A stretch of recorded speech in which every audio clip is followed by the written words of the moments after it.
in this week's Stone Time. Sleep training is cruel, and this is why I did it. I was very opposed to this before I had the baby, and I think many people who end up sleep training are opposed to it from the beginning.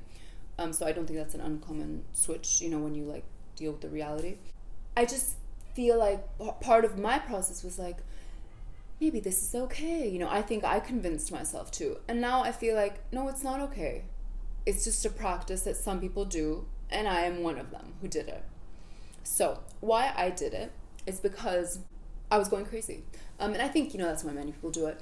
It was not only draining, but it also felt like there was no end in sight. And I'm sure the end would have come eventually. I'm really glad I did it. So, pros and cons. The pro of not doing it is that you're honoring life, I think, a little bit more.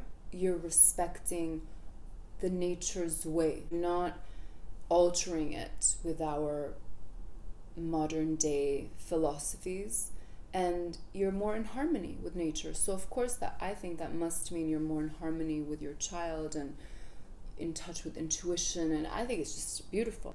Maybe the pro of not doing sleep training is that you feel maybe like you owned what came with becoming a parent. Like, you know what? This is a baby. This is how they sleep or don't sleep, and I'm going to do that responsibly because that's what I signed up for. I signed up for shit sleep. There's a lot of possibility to feel really good about yourself. The con of it is that you really might not have good sleep, which is not good for you.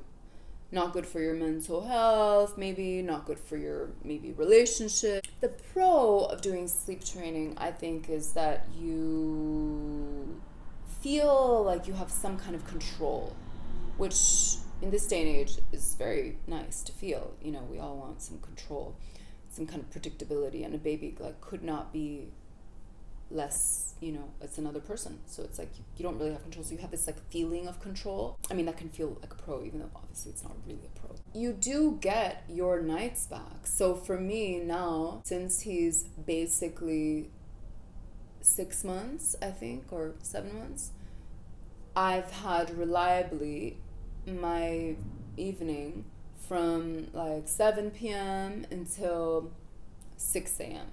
As someone who works at night when the baby's sleeping, you get your on your own time. I did it, and I'm glad I did it. I would do it again. But as a parent, I feel like there's always this negotiation of what is my comfort zone? Where am I giving too much, and where am I giving what's my responsibility to give? How do I really feel about this? Sleep training is like this amazing field to experience this, this negotiation with yourself that you do, I think, when you have a child.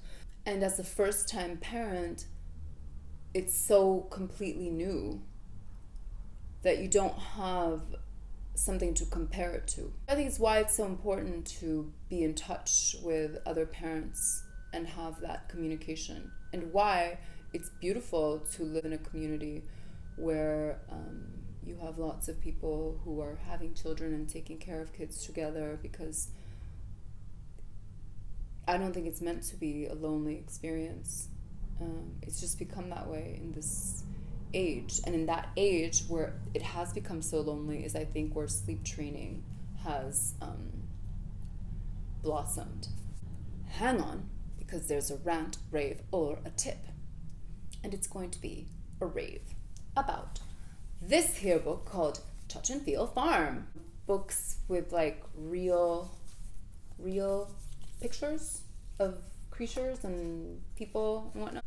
It's such a different stimulation for the baby to have a book with real images. He gravitates towards these much more than other books. So that's a rave, because it's just I look for all these books all the time. Books that have real things in them. As real as can be, better.